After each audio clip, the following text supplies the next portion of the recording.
Welcome to the Future is Borderless podcast with David Nilssen.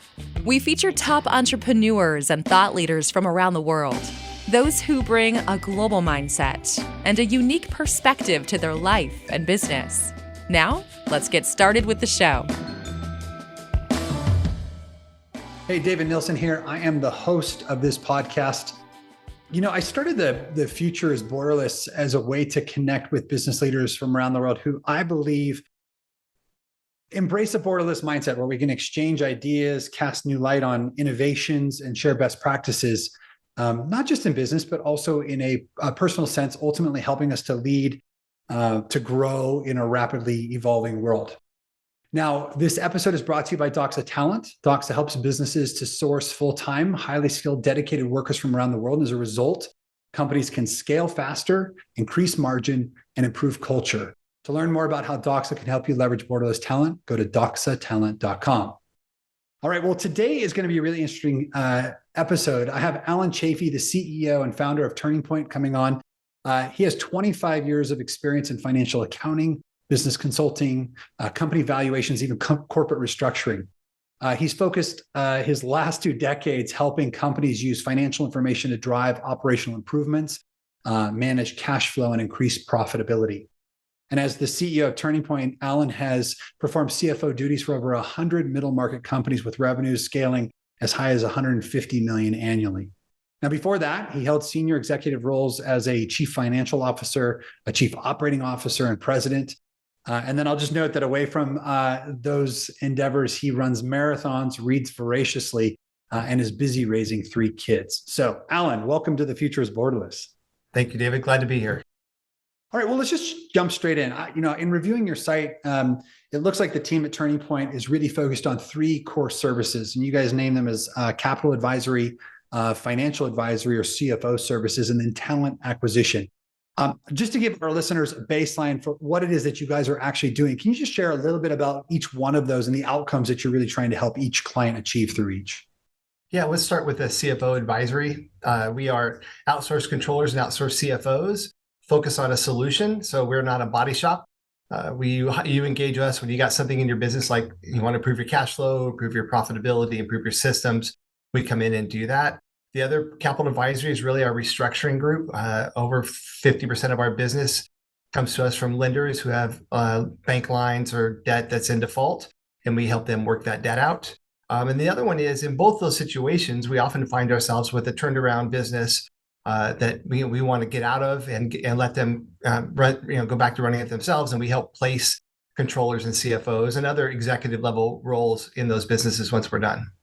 Got it. Okay, cool. And in the case where a bank is actually sending you a referral, somebody that needs their, some support, who are you representing in that particular case? Are you representing the bank or are you representing the client? 99% of the time, we're representing the client. So the bank calls us and said, XYZ client, trip covenants the last 3 quarters, are struggling to make payroll, the financials don't make sense. Would you go talk to them? And then the bank tells the client, you need to hire somebody like Turning Point or Turning Point or Turning Point. And so then the client says begrudgingly, okay, I guess we're going to hire Turning Point. And the first thing we do is we turn around and punch the bank in the nose. And they know it's coming and they get a towel ready to catch the bloody nose. And we punch them in the nose, say, stand down, let us assess the situation, and then we go to work. Got it. So you actually giving them a little bit of relief along the way. Yes. So you got to do your job. The bank they don't want the business to default and fail, but they want a resolution to the non-performing debt. And so they know as soon as they hire us, they're going to have to pause and wait. But we've been doing this for 20 years. So they have a relationship with us. So they say, okay, if Turning Point comes in there, we're going to get the truth. If it's good news or bad news, we're going to get the truth. And that's what they often feel like they don't get from a client who's scrambling. Yeah. Is there a common scenario that you see, like where you go in and you look at these financials and working with these companies and you see, are there common buckets where you see challenges or common mistakes or opportunities? Yeah, the number one common thing that we see when we go into clients that are struggling with cash flow and profitability and their debt is the lack of accurate and timely financials. So the CEO or entrepreneur or hired CEO is driving 100 miles an hour blind. And so the first thing we do is we put in daily and weekly reporting. Look, your financial statement is important, but really the only person who needs them is your bank if you're getting accurate daily and weekly information. So we start there. We progress to accurate and timely financials. And from there, we begin the workout plan. Isn't that amazing? Like, I mean, that seems like such an obvious answer, but it's so true. I mean, I've been working with startups for 20 plus years through a company I started years ago. And then of course now with the Doxa Talent, but my gut says that, most people don't invest in that part of their business until it's too late. Yeah. So not surprised to hear that, I guess. Yeah. I mean, a lot of entrepreneurs in the early stages of business, and depending on what your business is, revenue stage could be 0 to 10 million or 0 to 50. If you get one customer, Microsoft, you actually can go a lot longer without good systems. So they run it by their gut feel. They know what revenue is. They know what cash is. They know what costs are. They kind of know if projects are, or programs or products are profitable. But when they outgrow that gut feel and they keep going, that's when the trouble happens. Yeah, you know what? I can appreciate that. I would consider myself more of an intuitive individual than a data oriented individual, and there's a limit to how far that will scale. So I remember even as a young entrepreneur, I made all the decisions by my gut, and eventually you have to set up dashboards and have metrics and timely financials. Otherwise, you just can't make good decisions. Yeah, and your gut gets wrong information. Yeah. Right. And so then you're validating on wrong information and making even further, decisions that you probably should have had more information before you made. Yeah, fair point. Let's talk about strategic finance, also known as sort of the CFO. My gut is that most people don't invest in that early enough, right? They don't believe they're going to get the value up front, and then by the time they realize they need it, it's tough to maximize it because they're so behind on that, timely financials that you're talking about. Like, help me understand, like, when is the right time for someone to start to think about investing in strategic finance? I'm not talking about accounting, right? Just like the CFO type. My answer is from the beginning, but you want to buy slivers of it, right? So we need an accurate strategic plan. Let's say we're launching our business or buying a business. On day one, I need a well thought through driver-based financial model tied to operational initiatives that break down into metrics that I can measure on a weekly basis. Are we doing what we said we're going to do? Right. So I'd say on day one, now most businesses don't do that, right? The entrepreneur is whatever their specialty is, revenue engineering, sales engineering, whatever their specialty is, software development, and they don't do that. But if I was advising a group of early stage entrepreneurs or at a university, I'd say start buying slivers of it in the beginning, right? Because buy what you need. Outside of that advice, I'd say when strategic planning becomes a critical part of your business, right, is when you need to hire those people, or if you need a bank line, right, because banks aren't strategic, and so knowing how to navigate that is usually the first entry point in startup companies for us. Is when they're talking to their lender, and the lender says, "I can't understand these financials, and how much do you need?" and and stuff like that. Start asking questions about personal guarantees and bank covenants, foreign language to a lot of entrepreneurs. And so that'd be the other entry point. Yeah, help me understand though, when you say buying slivers, like what are some of the options that people have to buy a sliver of a CFO? Right. How much equity should we raise? What's the operational plan, and how does that relate to the financial and cash flow plan? When are we bankable, so we can then begin to leverage working capital into to finance the gap between receivables and paying payroll. Collecting from your customers and paying payroll. You collect from your customers on average 38 days sales outstanding, and you make payroll every 2 weeks. Well, that gap on a growing business causes a lot of pain. Looking at long-term customer relationships, pricing products or services, those are when you want to begin to bring in somebody who's forward-looking and has enough experience to connect the dots between operations and finance. Yeah. But, one of the things that's funny, we're obviously, we work with people all the time to help them find talent, and finance is actually one of the big sort of niches that we serve. But I think there's often a lot of confusion between a CFO and a controller. I think people are using that interchangeably. So could you is there a way that you could just break that down, distill down, what is the difference between what a CFO does and a controller does? Primarily, the line could be a little blurry in the middle, but primarily your controller is backward looking. They're reconciling transactions and the trial balance and producing financials that tell you what happened. They're managing AR, AP, maybe payroll to capture the transactions that go to the debits and credits, to create the trial balance, to create the financials.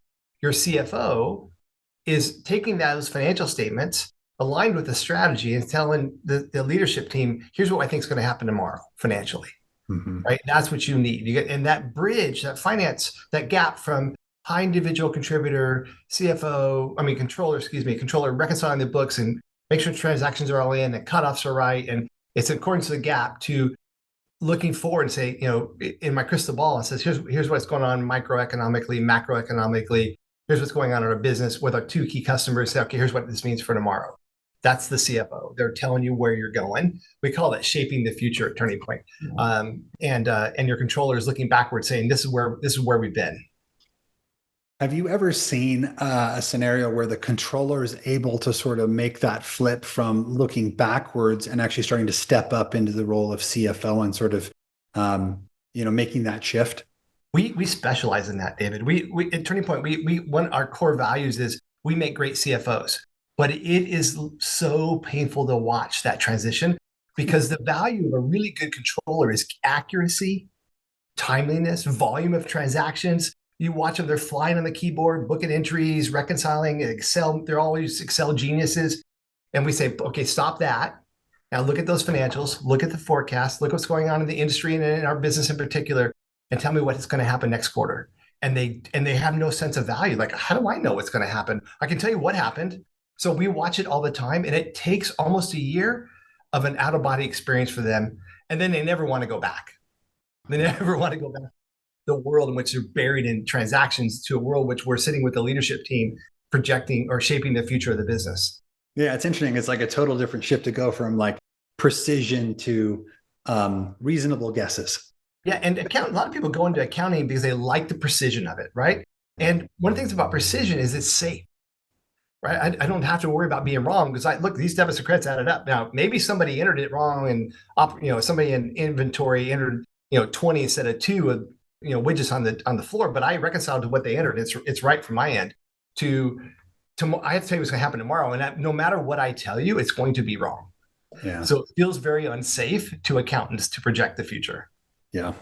I want to just continue on the line with the CFO. So it's actually not uncommon that I talk to people who don't even have a line of credit established. They haven't really even thought about, I should probably have the ability to access capital even when I don't need it. Right. Walk me through sort of when you guys think about helping someone, start to wrap their brain around a capital strategy just for operating purpose. What are some of the things that they need to be thinking about or that you guys help them do to get prepared for that time? We look at the working capital shortfall due to growth, or if it's a seasonal business planning for, fourth quarter. A lot of, retail style businesses have a busy fourth quarter and they spend first 3 quarters ramping up to 75% of their revenue. So we look at that working capital gap, and then we look at collateral.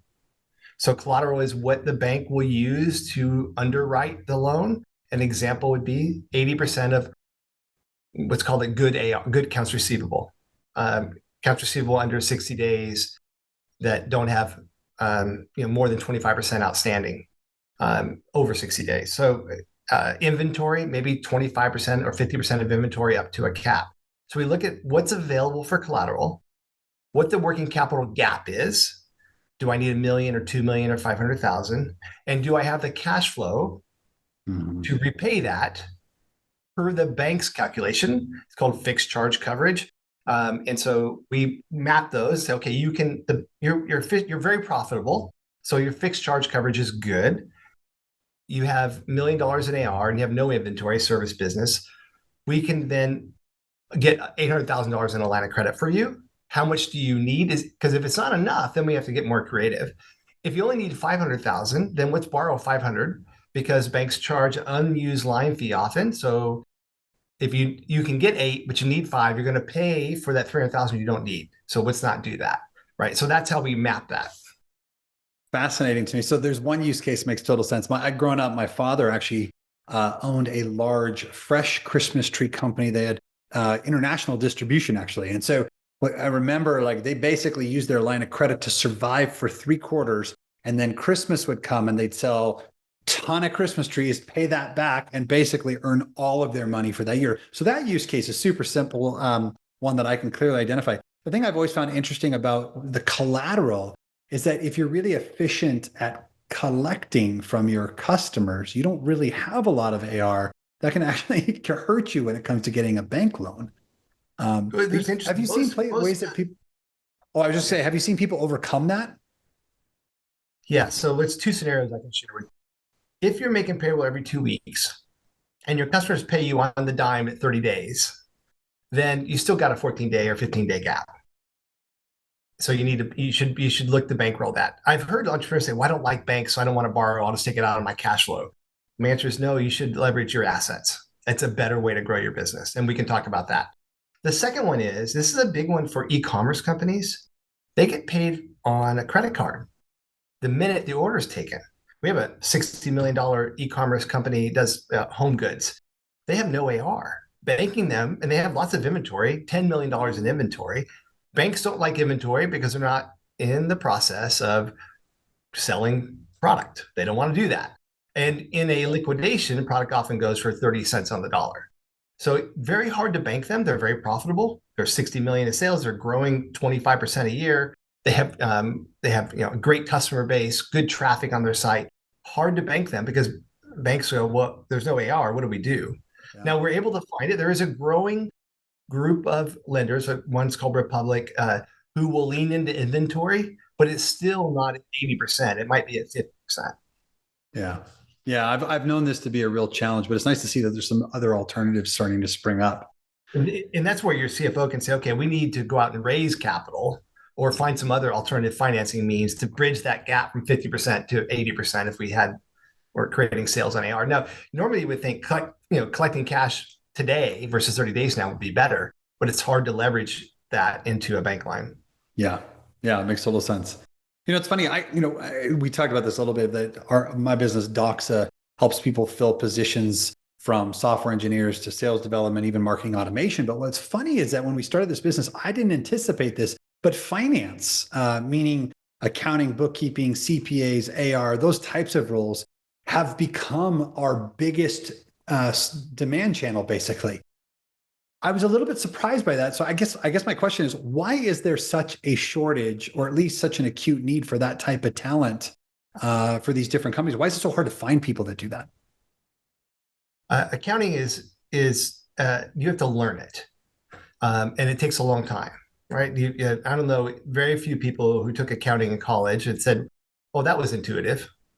GAAP is not intuitive for the most part.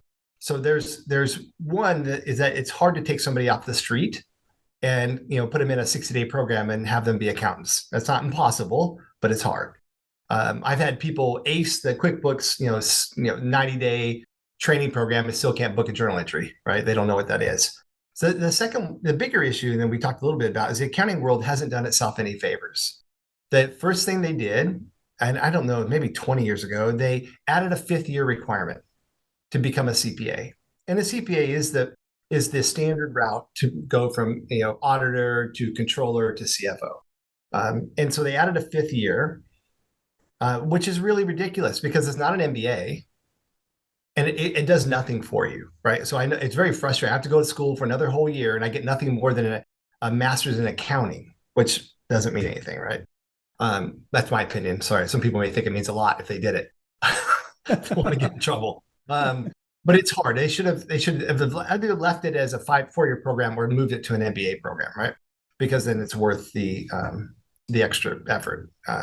The next thing they did, they followed that shortly by breaking the Cpa exam into 4 sections. So it used to be when I took the exam, I studied for a year, and then I took a week off before the and then I went for 3 days in a row and I took all the tests and I'm done. And you walk out sick to your stomach and dizzy, but you did it. Yeah. I think they had below 50% pass rate, first pass, but then you can go back and take whatever section again that you failed in 6 months. So they now broken into where you take one section at a time and you have to take them all within a year or you start over. Oh, wow.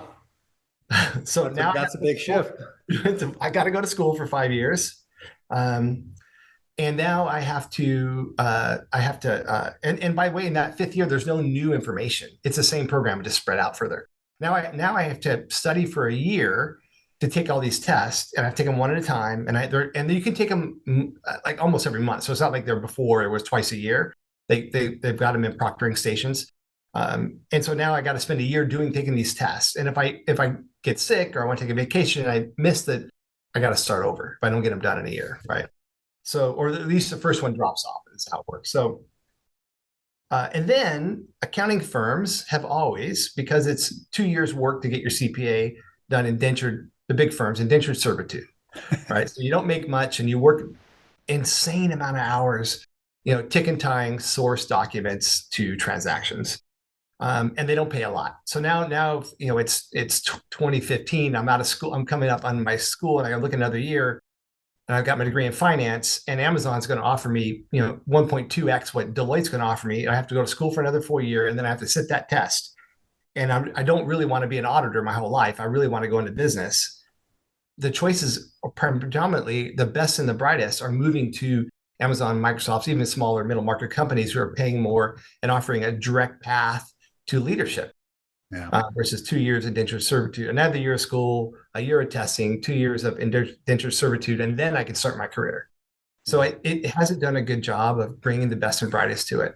Now, there's still brilliant people in finance and accounting for sure, but it's just not enough of them.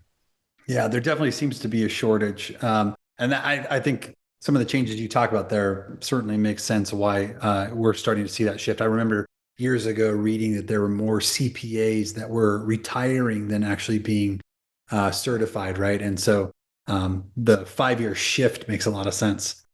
All right, Alan, I want to just shift for a second, talk a little bit about the macroeconomic climate and sort of what you're advising your clients on, because there's this sort of, I don't know if it's a real trend, but I guess it's purely anecdotal, which means it's not a trend, but because I'm an intuitive guy, I'm just going to say it is. Most of my conversations with entrepreneurs these days seem to sort of have this same sort of thread, which is during the pandemic, I did really, really well. But now that it's over, I'm struggling. And it feels like we are heading into a recession. Some believe we're already there. But what are you seeing and what are you advising on your clients, or advising your clients on, I should say, sort of anticipation of what I would call, for lack of a better metaphor, a colder winter? Like, what are you telling people to do today? The biggest thing we're a firm believer in, or I'm a firm believer in, reforecasting your forecast every quarter. So we everyone does an annual budget planning process. It's an important process. It should connect the divisions of your business to each other, to the CEO's plan for expansion or growth. And then everybody breaks that into actions, and you break that into budgets, and then those budgets become, the plan for the next year. But whatever we do in October, November, December, the prior year, by March, April, May is no longer true by fact, right? It's going to be different.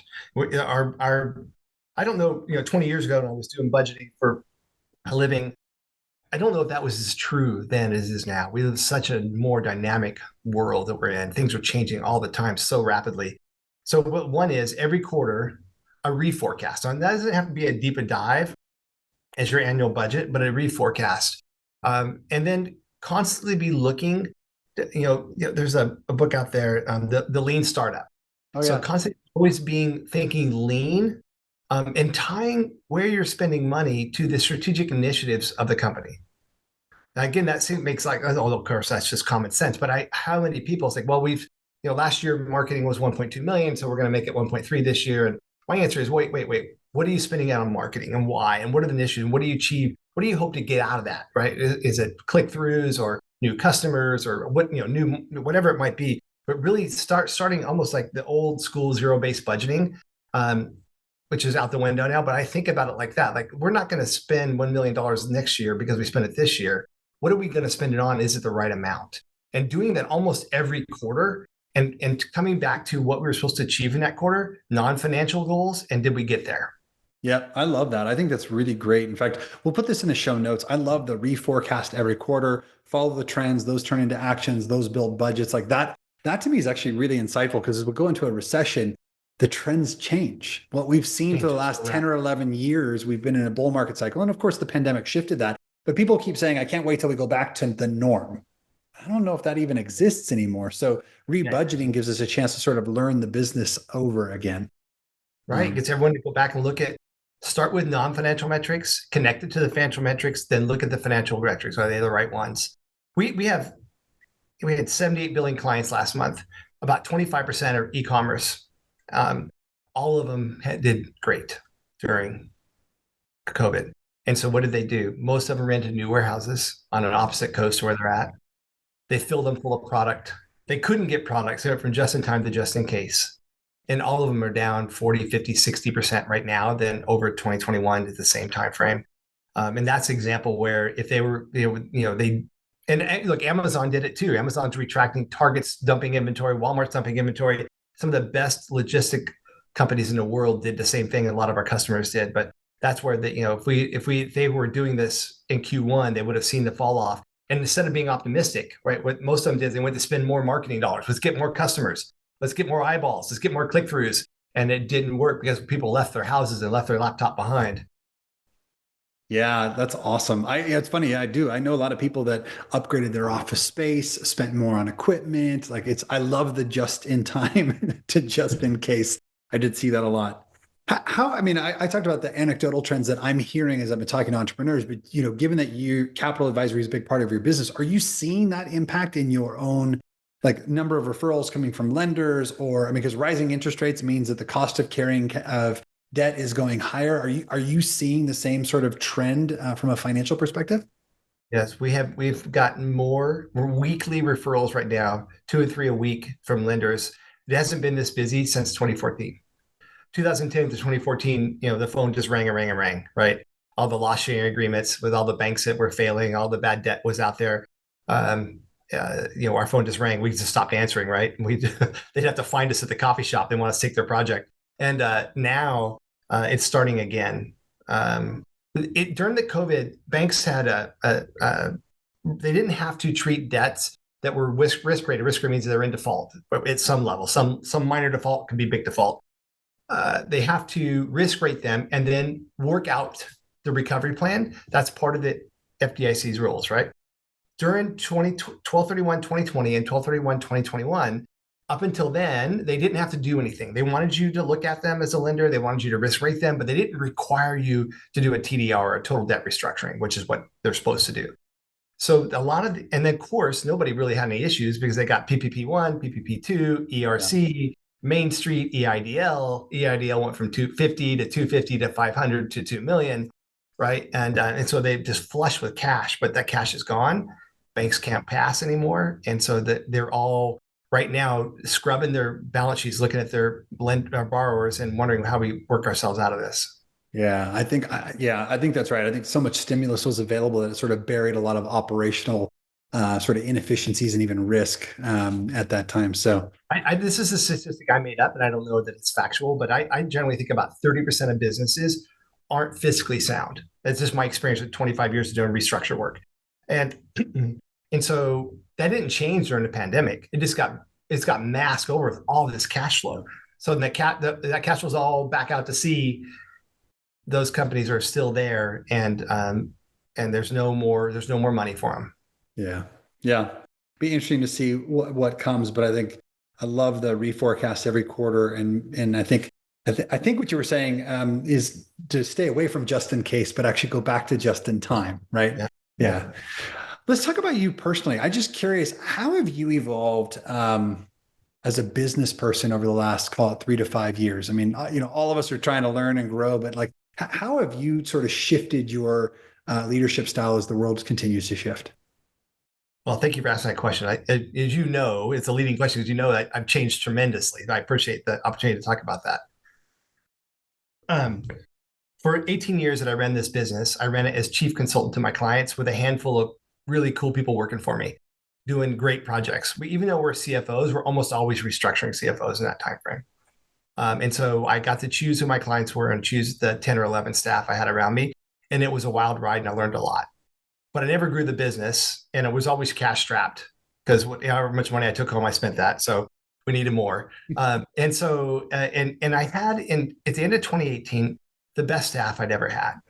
But they have careers, and this is the third time this happened where my staff grow up. They're really good, but there's no career path at Turning Point, because it's me and my hand selected of merry women who did good things.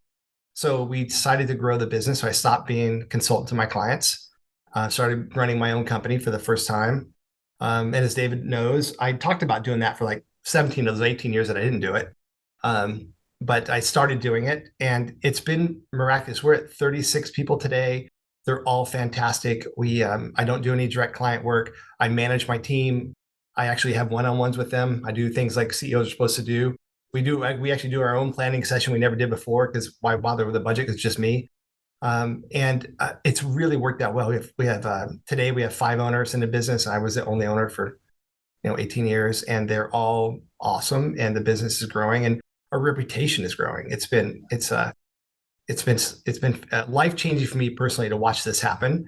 And the last piece of that is, I had the first year, I didn't know what to do, because every time I love client work. I love it so much, and I couldn't do it.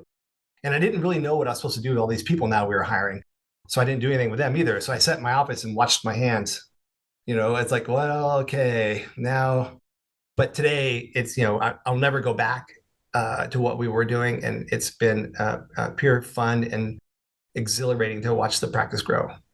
I'm curious though. So yeah, I'm glad you were able to share that, because I do know that that's a transition you've made recently. But was there a moment, because you said it a minute ago, I've thought about this for 17 out of 18 years. And I do think most entrepreneurs, including myself, we love working with the clients. We're really good at it. So we want to hold on to that. It's hard to let go of. Like, there's all those sort of moments. But like, what was the moment that you finally said, okay, it's time? Like, what happened? I looked at the staff I had, and I knew they're going to leave. And I didn't want to do it again. The first time I turned over to the staff, and it doesn't happen on a day, but over 2 or 3 years, my best and brightest move on to great jobs. We have like 18 right now, ex-CFO or ex-Turning Point people are CFOs in the Seattle market. And we're proud of them. We have little placards for them, right? We celebrate them. So I didn't want to lose these guys. So I had no choice. And by the way, I think I turned 55. I was kind of tired. So, I wasn't learning as much. Part of the joy of doing the work that I did for all those years is every new client brought a new learning experience. And I still was learning, but not at the pace I was before. And so I think it really was just time to do it. And I was so proud of the staff that we had, and I didn't want to lose them. Well, necessity is the mother of invention. So, it's funny. I actually was, I relate to the story that you had when you were like staring at your hands for, I remember I'd hired a coach at one point, and he sort of helped me put a system in place in the business. And I realized that the more authority and autonomy we pushed into the business, the less I was needed for. And I remember I said to him one time, I said, if I do this though, like, what am I going to do? And he said, go get a hobby. like go do something with your time that, matters for you. And I realized at that moment, yeah, you're right. I mean, being a good leader doesn't mean that I have to do the work all the time. Right. So that was an interesting moment. It is a journey. I let go of everything, and I asked open-ended questions versus I built my life telling people what to do. Right. It doesn't work. You don't empower people doing that. And I coach CEOs to empower their people, but I didn't follow the reasoning myself. Just this week, we had a big restructuring project come up in Anaheim, California, and I jumped into old school mode, and I grabbed a staff here and I grabbed a staff there, and I, booked their airfare, and then we're going to Disneyland to do this big steel restructure. And then I forgot there's a director of restructuring. I should have been doing that. Right. And so it's still a journey, but I had to go apologize. So, and I was happy to do that, both because I didn't like to apologize and I have to learn my lesson, but I felt bad for slipping backwards, even after, doing this since 2019. I think we're all guilty of that. I think anybody who has an entrepreneur that's listening to this will say, like, we love solving problems. And when you see these new juicy ones, it's hard not to jump into that mode. Right. So I get it. Cool job, and I want to be a part of it. And here we go again. And then I'm like, oh, wait a minute, that's not my job anymore. Yeah, totally. All right, I want to talk just for a second about actually Turning Point. You announced, I don't know, about a half a year ago, that you guys took on a significant investment. And after being in business for so long, it's not super common that someone would then raise capital, right? So just curious, like, why was right now the right time for you to make or to take on an investment? Here's what happened. We were growing, and so I'd hire 6 staff. And in our world, we're pretty controlling on how there might be lots of ways to do a certain type of project, but I know our way works. And so we have all these training videos you have to watch, and we have quality control, and we have tests. And so, and it goes all the way from how do we build our work papers to closing a set of financials to how do we build a forecast? So how do we manage the lenders, and how do we tell the CEO entrepreneur what's going on in their business? So it takes a while before they're fully billable. as you can imagine, our AR is like 32 days, pretty good, but I'm paying payroll and I'm adding expense. These are 5 and 7 year accountants, so they're expensive. I'd hire 6 and I'd pause and get them billable and get cash flow going again, hire 6, pause. I hated that. I want to go. So the primary reason, we got an unsolicited call from the East Coast from a large national consulting firm, wanted to buy us. They gave us a LOI. I was like, what? They're going to do okay. And I shared it with a local family office here, looking for advice. And I'm like, oh, we'll beat that. We'll do it. And we'll give you $2 million in growth capital, low interest rate, line of credit, no questions asked. And so that's what drove it. It was simply kind of opportunistic on our part. And 2, it solves the cash flow problem. So now I don't worry about it. What I worry about is finding the exact right people to get on the bus.